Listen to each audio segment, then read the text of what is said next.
ಆತ್ಮೀಯ ಸರ್ಜರಿಯಿಂದ ಪರಿತ್ಯಜಿಸಲ್ಪಟ್ಟನು. ನನ್ನ ಪತಿಗಳು ನನ್ನನ್ನು ಭೋಗ ವಸ್ತುವಿನಂತೆ ದೂತದಲ್ಲಿ ಪರವಾಗಿಟ್ಟು ಸೋದರು. ಗದ್ದ ಕಳ್ಳರತೆ ಕೀಚಕನ ಭಂಗವನ್ನು ಸಹಿಸಿದ್ದಾರೆ. ಹೇ ದೇವ, ಈ ದ್ರೌಪದಿ ಆಣೆಯಲ್ಲಿ ಏನೇನೆಲ್ಲ ಅವರದಿರುವೆ ಭಗವಂತ. ಪಾಂಚಾಲಿ, ಪಾಂಚಾಲಿ, ಇವರಕ್ಕೆ ಈ ರೀತಿ ಚಿಂತಾಕ್ರಾಂತರ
ಚಿಂತಾಕ್ರಾಂತರಾಗಿವೆ ಏಕೆ? ನಾನು ನಿಷ್ಕಾರಣವಾಗಿ ಅಳುತ್ತಿಲ್ಲ. ಈ ಪಾಂಚಾಲಿ ಅಳುವಿಗೆ ಒಂದಲ್ಲ, 10 ಕಾರಣಗಳಿರುವುದು. ನೀವಾದರೂ ಪುರುಷರು, ಯಾರಾದರೂ ನಿಮ್ಮನ್ನು ಅಪಮಾನಪಡಿಸಿದರೆ ತಕ್ಕ ಪ್ರತಿಕಾರವನ್ನು ಮಾಡುವುದು. ಆದರೆ ಸ್ತ್ರೀಯರ ವಿಚಾರವೂ ಆಗಲ್ಲ. ಅನ್ನ ವಸ್ತ್ರಗಳಿಗಾಗಿ ಪರರನ್ನು ಆಶ್ರಯಿಸಬೇಕು. ತಮ್ಮ ಆತ್ಮ ಗೌರವವನ್ನು ರಕ್ಷಿಸಿಕೊಳ್ಳಲು ಅನ್ಯರ ಆಶ್ರಯ ಬೇಕು.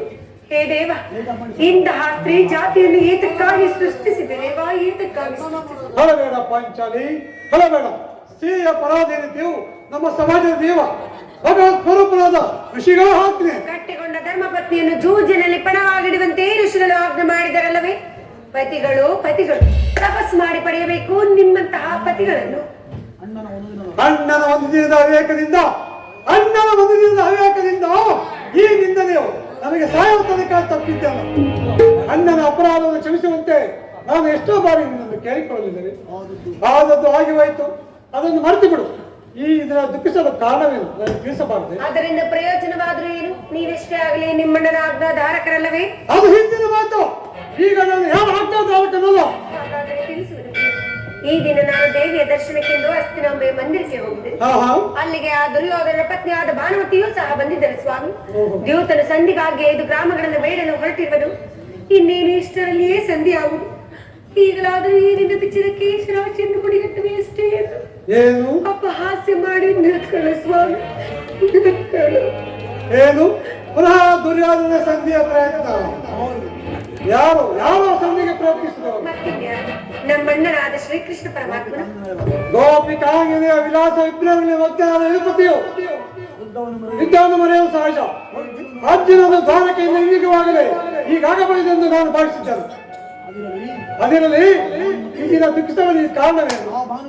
ಆ ಭಾನುಮತಿಗೆ ಏನೆಂದು ಉತ್ತರ ಕೊಟ್ಟೆ? ಎಷ್ಟೇ ಆಗಲಿ ನಾನು ನಿಮ್ಮ ಪ್ರಿಯ ಪತ್ನಿಯಲ್ಲಿ ಪ್ರಶ್ನೆಗೆ ಸರಿಯಾದ ಉತ್ತರವನ್ನೇ ಕೊಟ್ಟೆನು.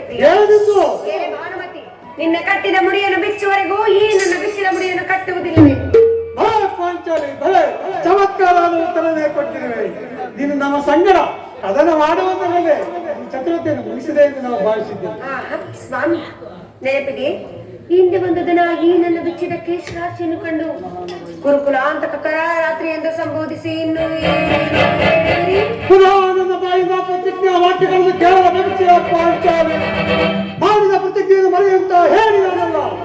ಬರೀ ಹೇಳುವುದು ಮಾತ್ರವಲ್ಲ ಸ್ವಾಮಿ, ನುಡಿದಂತೆ ಮಾಡಬೇಕೆಂಬುದು ನನ್ನ ಇಚ್ಛೆ. ಬರೀ ಇಚ್ಛಿಸಿದ್ರೆ ಏನಾಗುವುದು? ನೀವೆಷ್ಟೇ ಆಗಲಿ ನಿಮ್ಮಣ್ಣನ ಆಜ್ಞಾಧಾರಕರಲ್ಲವೇ? ನನ್ನನ್ನು ಕಾಸಿಬಿಡ ಪಾಂಚಾಲಿ. ಈಗ ನಾನು ಯಾರ ಆಜ್ಞಾಧಾರಕರಲ್ಲ. ಶಾಂತಿಯನ್ನು ಬಯಸುವರು ಸಂಧಿಯ ಪ್ರಸ್ತಾಪವನ್ನು ತೊಡಗಲಿ. ನಾನು ಯುದ್ಧವನ್ನು ಆತುರದಿಂದ ನಿರೀಕ್ಷಿಸುತ್ತಿರುವೆ. ಧರ್ಮ ಪುರಾಣದ ಯುಧಿಷ್ಠಿರನು ದುರ್ಯೋಧನ ಅನಂತ ಅಪರಾಧವನ್ನು ಕ್ಷಮಿಸಬಹುದು. ಆದರೆ ನಾನು ಮಾತ್ರ ಕ್ಷಮಿಸುವುದಿಲ್ಲ.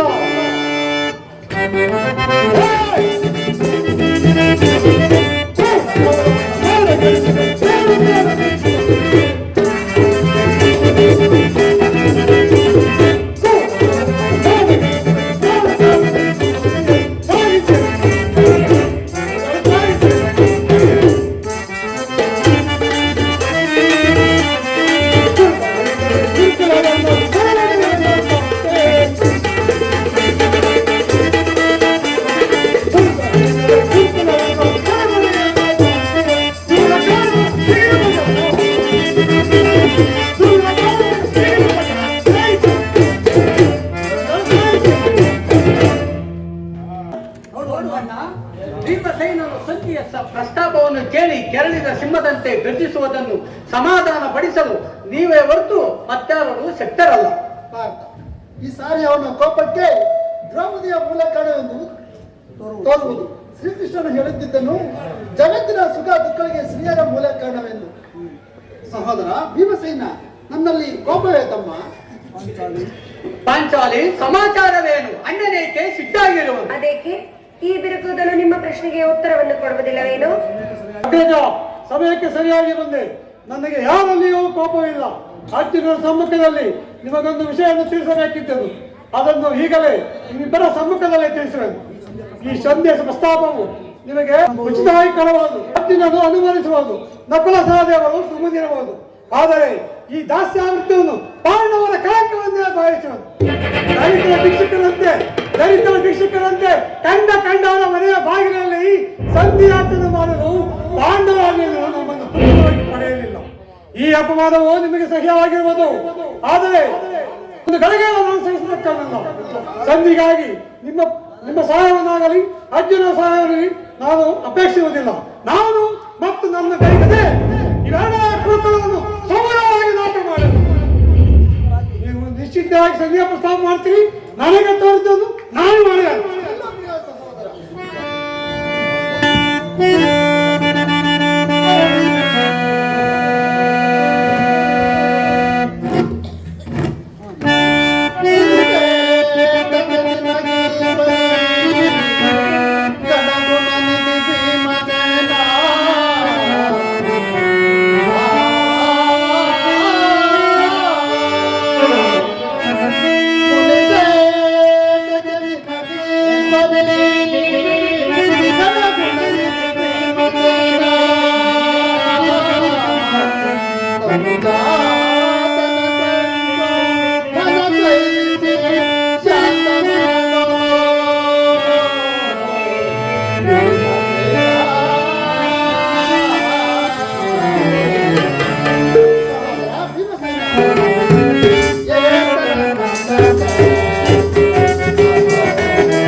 ಶಾಂತನಾಗು. ಕೋಪ ಮಾಡಬೇಡ ಅಣ್ಣ. ಧರ್ಮರಾಜನು ನಮ್ಮೆಲ್ಲರಿಗೂ ಹಿರಿಯವನು. ಆತನ ವಿರುದ್ಧವಾಗಿ ಯುದ್ಧವನ್ನು ಮಾಡಿದರೆ ಆರಂಭಿಸಿದರೆ ಅನುಚಿತ. ಪಾಂಚಾಲಿ,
ಇದಕ್ಕೇನು ಹೇಳುವೆ?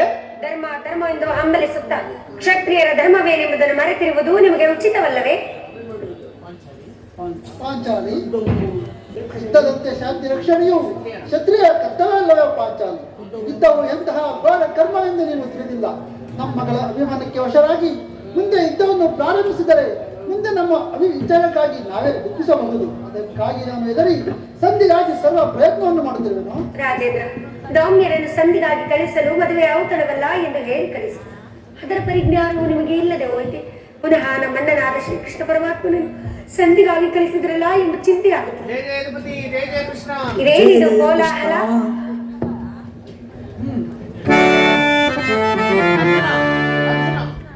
ಅರ್ಜುನ, ನಾನು ಇನ್ನು ಹೋಗುವೆನು. ಈ ಸಂಧಿಯ ಫಲಾಫಲಗಳನ್ನು ಕೇಳುವುದರಿಂದ ನನಗೆ ಯಾವ ಪ್ರಯೋಜನವೂ ಇಲ್ಲ. ಅವರ ಇಚ್ಛೆಯಂತೆ ಅವರು ನಡೆಯಲಿ. ನನಗೆ ತೋರಿದನ್ನು ನಾನು ಮಾಡೋಣ. ಯದುಪತಿ ನಗನಗುತ್ತಾ ಎತ್ತ ಕಡೆ ಬರುತ್ತಿರುವರು.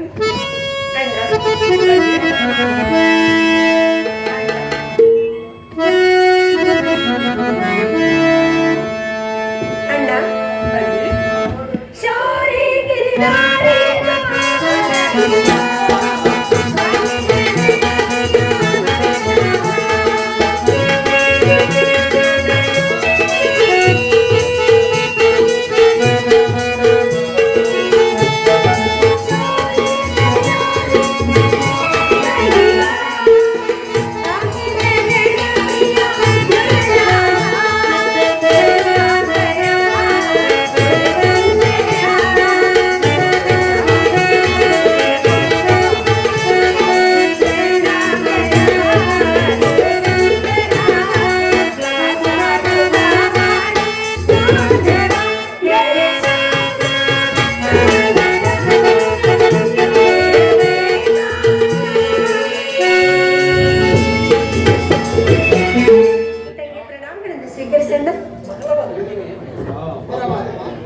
ಪಾಂಡಮಿತ್ರಗಳ ಪ್ರಣಾಮವನ್ನು ಸ್ವೀಕರಿಸಿ.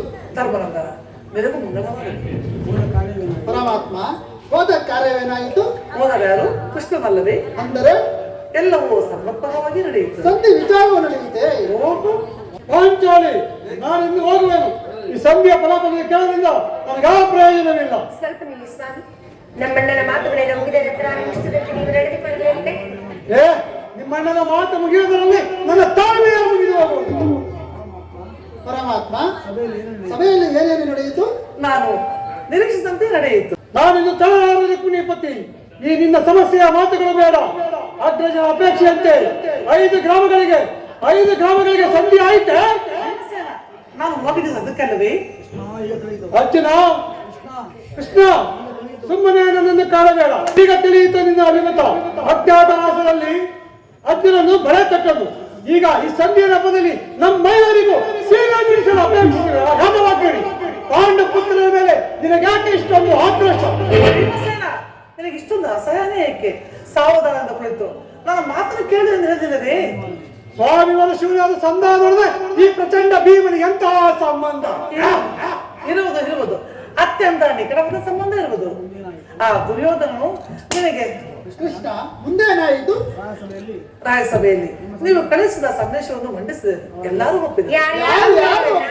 ಭೀಷ್ಮ, ದ್ರೋಣ, ಇನ್ನು ಮುಂತಾದವರು. ಆ ದುರ್ಯೋಧನ ಸಹ ನನಗೆ ನಿನ್ನ ಕೆಲಸವಿಲ್ಲ. ನಿಮಗೆ ದುರ್ವಾರ್ತೆಯನ್ನು ಕೇಳಬೇಕೆಂದೇ ನಿಮ್ಮ ಇಷ್ಟ ಆಗಿತ್ತು. ಕೃಷ್ಣ, ಸಾಧಿಸಿದೆ, ಚೆನ್ನಾಗಿ ಸಾಧಿಸು. ಸಹೋದರರೇ, ನಿಮ್ಮ ಅಪೌರುಷ ಫಲವನ್ನು ನೀವೇ ಭುಜಿಸಿರಿ. ಅದರಲ್ಲಿ ಈ ಭೀಮನು ಯಾವ ಪ್ರತಿಫಲವನ್ನು ಅಪೇಕ್ಷಿಸುವುದಿಲ್ಲ. ಯಾಕೆ ಸೇರಿ ನೀನು ನಿರಾಶವಾಗಿ ಬೇಡ. ಈ ಭೀಮನ ಬದುಕಿದ್ದರೆ ನಿನ್ನ ಸೇವೆಯನ್ನು ತೀರಿಸದೇ ಬಿಡೋಣ. ನಿಲ್ಲಯ ಭೀಮಸೇನ, ನೀನು ನಿಜವಾಗಿಯೂ ಇದಮ್ಮ ಪತಿಯೇ ಸರಿ. ನಿನಗೆ ಇಷ್ಟೊಂದು ಕೋಪವಿಲ್ಲದಿದ್ದರೆ ಆ ರಕ್ಕಸೆಯನ್ನು ಆಳುವುದಾದರೂ ಏಕೆ? ಸಮಾಧಾನ ಹೊಂದಿಕೊಂಡು ನನ್ನ ಮಾತನ್ನು ಕೇಳು. ಕೃಷ್ಣ, ಸುಮ್ಮನೆ ನನ್ನನ್ನು ಕಾಣಬೇಡ. ಈ ಸಂಧಿಯ ಸುದ್ದಿಯು ನನಗೆ ಒಪ್ಪದು. ನಿನಗೆ ಒಟ್ಟು ವಿಚಾರವಾಗಿರುವುದು. ಆ ದುರ್ಯೋಧನ ನಿನಗೆ ಒಂದು ಪ್ರಿಯವಾದ ಸಂದೇಶವನ್ನು ಕಳಿಸಿರುವುದು. ಏನು ದುರ್ಯೋಧನ ಸಂದೇಶ? ಹಾಗಾದರೆ ಅದು ಸಂಧಿ ಆಗಿದೆ. ಏನು ಕೃಷ್ಣ, ಏನೋ ಸಂದೇಶ? ಆ ಸಂದೇಶವನ್ನು ಕೇಳಲು ಇಚ್ಛೆ ಇದ್ದರೆ ನೀನು ನನ್ನ ಬಳಿ ಕುಳಿತುಕೊಳ್ಳಬೇಕು. ಈ ಪರಿಹಾಸ ಯಾಕೆ ಕೃಷ್ಣ? ಇದು ಪರಿಹಾಸ ಭೀಮಸೇನ. ನಿನ್ನನ್ನು ಕಂಡರೆ ನನಗೆ ಅಷ್ಟೊಂದು ಭಯ. ನನ್ನ ಬಳಿ ಕುಳಿತುಕೋ. ಆ ಪ್ರಿಯವಾದ ಸಂದೇಶ ಕೇಳೋ ಇಚ್ಛೆ ಇದ್ದರೆ ಭೀಮಸೇನ ನನ್ನ ಬಳಿ ಕೈ ಕಟ್ಟಿ ಕುಳಿತುಕೋ. ಇದೋ ಕುಳಿತುಕೊಳ್ಳೋದು ಹೇಗಾದ್ರೂ ಏನೋ ಸಂದೇಶ. ಎಲ್ಲಿ ಈ ಗದೆಯನ್ನು ಕೊಡು. ಅರ್ಜುನ ತೆಗೆದುಕೋ. ಭೀಮಸೇನ ನೀನು ಕೋಪ ಮಾಡೋದಿಲ್ಲವಷ್ಟೇ. ಅದು ಕ್ಷಣಕಾಲ ಮಾತ್ರ. ಸೇನೆ ಸಮೀಪಕ್ಕೆ ಬಾ. ನನ್ನ ಮಾತನ್ನು ಕೇಳಿದ್ಯಾ? ನಿನ್ನ ಮಾತನ್ನೆಂದಾದರೂ ನಾನು ಮೀರಿರುವೆ ನೀನು. ಹಾಗಾದ್ರೆ ತೆಗೆದುಕೋ. ಈ ಹಗ್ಗದಿಂದ ನಿನ್ನ ಪತಿ ಕರವನ್ನು ಬಂಧಿಸು. ಬರುವುದಿಲ್ಲವೋ ನೋಡೋಣ. ಇದೇನು ಪರಿಹಾಸವೇ ಅಣ್ಣ? ಇದು ಪರಿಹಾಸವಲ್ಲ ತಂಗಿ. ಶತ್ರುಗಳ ಹಣೆಮನೆಯನ್ನು ಬಿಡಿಸುವುದರಲ್ಲಿ ನೀನು ಮಹಾಪಂಡಿತೆಯಂತೆ. ಹಾಗೆ ನಿನ್ನ ಪತಿಯ ಕರವನ್ನು ಬಂಧಿಸಲು ಬರುವುದಿಲ್ಲವೋ ನೋಡೋಣ. ಭೀಮಸೇನ ಆ ದುರ್ಯೋಧನ ವಿಚಾರವನ್ನು ಕೇಳಲು ಇಚ್ಛೆ ಇದ್ದರೆ ಪಾಂಚಾಲಿ ಕೃಷ್ಣನು ಹೇಳಿದಂತೆ ನನ್ನ ಕರಗಳನ್ನು ಬಂಧಿಸು.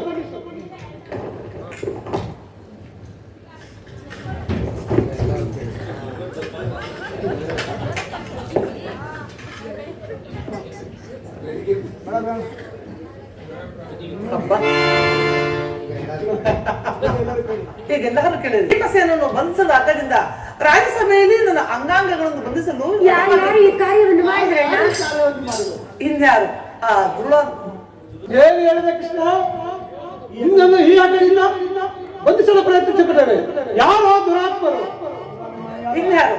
ದುರಾಭಿಮಾನಿಯಾದ ದುರ್ಯೋಧನ ಆಜ್ಞೆ ಮಾಡಿದನು. ದುರಾಚಾರಿಯಾದ ಆ ದುಶಾಸನ ಕಾರ್ಯ ಎಸಗಿದನು. ಅವರಲ್ಲದೆ ಮತ್ತಾರಿಂದ ಸಾಧ್ಯ ಭೀಮಸೇನ? ಪಾಂಚಾಲಿ ನನ್ನ ಕೈಗಳನ್ನು ಬಿಟ್ಟು ಈ ದುರ್ವಾರ್ತೆಯನ್ನು ಕೇಳುವುದರಿಂದ ಈ ನೀಚ ಕೃತ್ಯದಿಂದ ಆ ದುರ್ಯೋಧನ ದುರಾಭಿಮಾನಿಯು ಶಿಖರವನ್ನು ಬಿಟ್ಟಿತು. ನಮ್ಮ ಪ್ರಿಯಾದ ಕೃಷ್ಣನನ್ನು ಪಾಂಡವರ ರಾಯಭಾರಿಯರು ಆ ಕುಂದಿ ಕೌರವನು ಈ ರೀತಿ ಅಪಮಾನ ಪಡಿಸಿದೆ. ಅಗ್ರಜ ಧನಂಜಯ, ಇದಕ್ಕೆ ನಿಮ್ಮ ಉತ್ತರ ಏನು? ಅಷ್ಟೇ ಅಲ್ಲ ಭೀಮಸೇನ, ಆ ದುರ್ಯೋಧನನು ನಿಮಗೆ ಕಳಿಸುವ ಸಂದೇಶವನ್ನು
ಸಂಧಿಯನ್ನು ಬಯಸಿದಾದರೆ ಅದು ದೊರಕುವುದು ರಣರಂಗದಲ್ಲಿ, ಶಸ್ತ್ರಾಸ್ತ್ರಗಳ ಸ್ಪಷ್ಟ ಸ್ಪಂದನದಲ್ಲಿ, ವೀರರತಿಕರ ಘೋಷದಲ್ಲಿ ಎಂದು ಹೇಳಿದರು.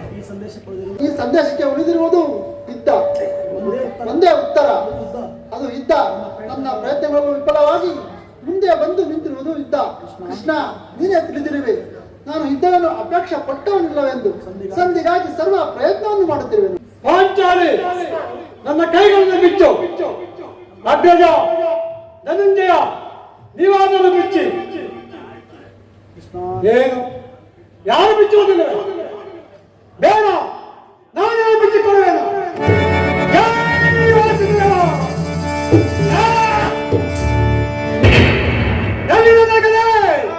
ಎಲ್ಲರ ಕೇಳಿದ ಪ್ರತಿಜ್ಞೆಯನ್ನು